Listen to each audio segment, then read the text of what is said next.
Hello दोस्तों, स्वागत है आपका मेरे यूट्यूब चैनल हॉरर वर्ल्ड में। और मैं आज आपको अपने व्यूअर्स की भेजी सच्ची और डरावनी अमेजिंग हॉरर स्टोरीज़ के बारे में बताना चाहता हूँ।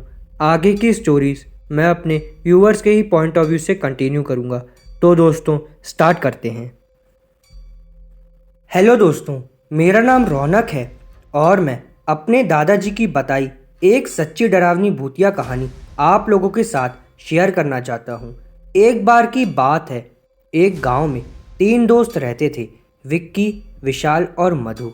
उन तीनों में इतनी गहरी दोस्ती थी कि जहाँ भी जाते साथ ही में जाते, कुछ भी खाते मिलजुल कर और बांट के ही खाया करते थे। एक दिन मधु अपने दोनों दोस्तों के साथ स्कूल से घर लौट रहा था। दोपहर का समय था और वे तीनों साइकिल चला रहे थे। तभी विशाल की साइकिल एक बड़े से पत्थर से जा टकराई और वो नीचे गिर गया। उसके पैर में बहुत तेज चोट लग गई और वो बुरी तरीके से दर्द से चिल्लाने लगा। मदद के लिए उस सुनसान रास्ते में कोई मिल भी नहीं रहा था। तभी मधु भागकर मदद के लिए किसी को बुलाने चला गया। थोड़ी दूर गया तो उसे एक 2 मंजिला घर दिखाई दिया। उसे लगा कि शायद वहाँ मदद मिल जाएगी, पर वो वहाँ गया, लेकिन वहाँ जाकर देखा तो सारे कमरे में ताला लगा हुआ था। उसी वक्त मधु को लगा कि कोई उसका पीछा कर रहा है, तो उसे एक परछाई दूसरे मंजिल पर जाते हुई दिखाई दी। मधु को लगा कि शायद ऊपर कोई रहता होगा, उसी की परछाई होगी जो उसे दिखी थी। मधु उसे रोकने के लिए आवाज़ लगाते हुए उसके पीछे पीछे दूसरे मंजिल पर चला गया।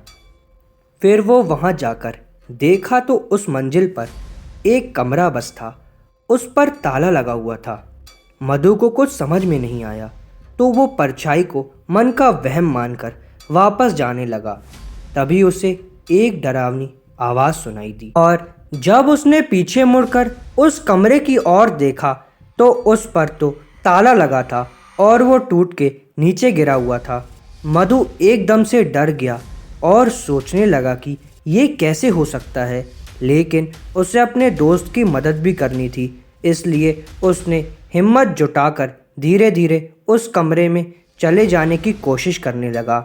वहाँ जाकर देखा तो एक बहुत लंबा चौड़ा और डरावना आदमी अपने बिस्तर पर सोया हुआ था। मधु ने उससे पूछा, भैया क्या आप मेरी मदद करेंगे? वहाँ रास्ते में मेरा दोस्त साइकिल से गिर गया है और उसके पैर में बहुत तेज चोट लग गई है और वो ज़ोरों से चिल्ला रहा है। अगर आप मेरी मदद करेंगे तो बहुत मेहरबानी होगी आपकी। लेकिन वो आदमी मधु की बात सुनकर कोई जवाब ही नहीं दे रहा था। फिर मधु ने उस आदमी पर गुस्सा करना शुरू कर दिया और मधु चिल्लाने लगा और कहता है, मैं आपसे कब से मदद मांग रहा हूँ, पर आप कुछ बोलते ही नहीं हैं।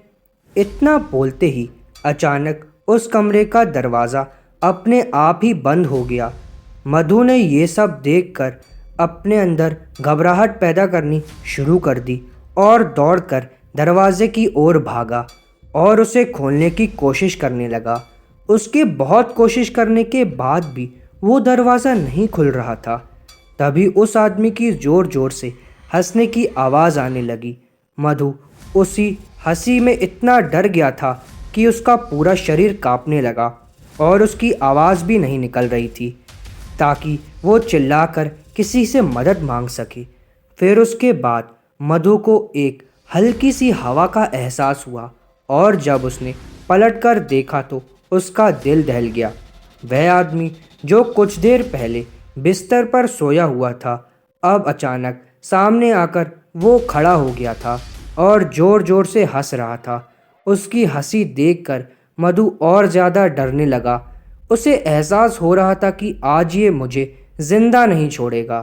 फिर वो आदमी मधु को पकड़ लेता है और उसे अपने पास खींचने लगता है। मधु ज़ोरों से रोने और चिल्लाने लगा था।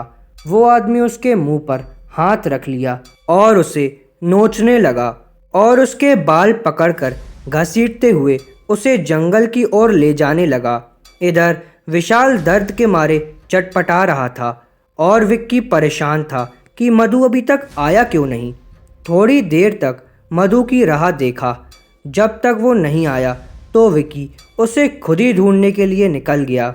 तभी एक आदमी ने विक्की से कहा, भाई तुम बहुत परेशान क्यों लग रहे हो, मुझे बताओ।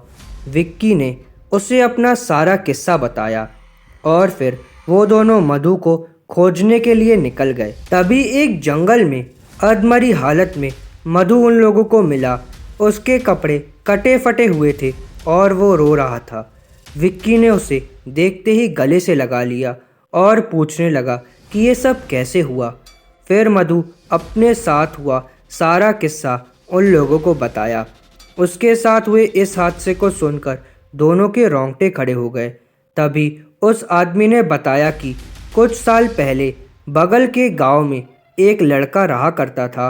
वह थोड़ा पागल सा था और हमेशा आते जाते लड़कों को परेशान किया करता था। उससे परेशान होकर लड़कों ने अपने माता पिता को बताया। फिर गांव वालों ने उसको बहुत मारा। फिर 2-4 दिन बाद उसी 2 मंजिला घर में जाकर उसने एक कमरे में बंद करके अपने आप को चाकू मार लिया। उसकी मौत का काफ़ी दिन तक किसी को पता नहीं चला, लेकिन जब उसकी लाश मिली तो बहुत ही डरावनी और भयंकर हालत में थी और तब से उसकी आत्मा उसी कमरे में भटकती रहती है।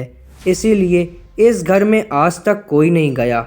उसके बाद विक्की ने उस आदमी की मदद से मधु और विशाल को घर ले गया और फिर ये तीनों उस रास्ते पर दोबारा नहीं गए। दोस्तों, ये बिल्कुल सच्ची स्टोरी है। हाय दोस्तों, मेरा नाम जतिन है और मैं आज आपको एक और सच्ची डरावनी स्टोरी सुनाना चाहता हूँ। दोस्तों, मैकडॉनल्ड्स का नाम तो आपने सुना ही होगा।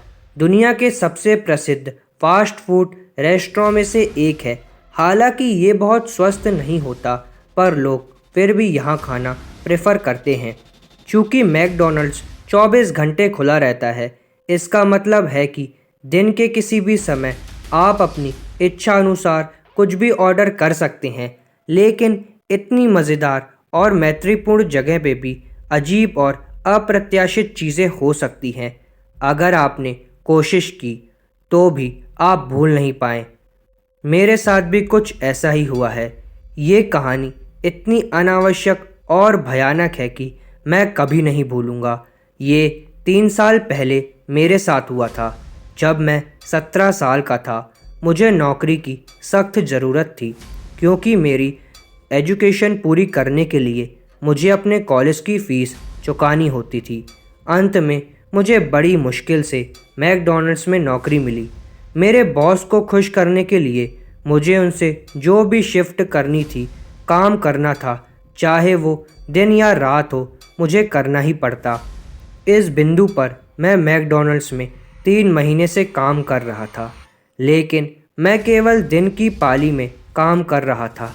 एक दिन मेरे बॉस ने मुझे अपने कमरे में बुलाया और मुझे बताया, क्योंकि मैं अब मैकडॉनल्ड्स में महीनों से काम कर रहा था और बहुत अनुभव प्राप्त कर ही लिया था, मैं रात की शिफ्ट के लिए तैयार था।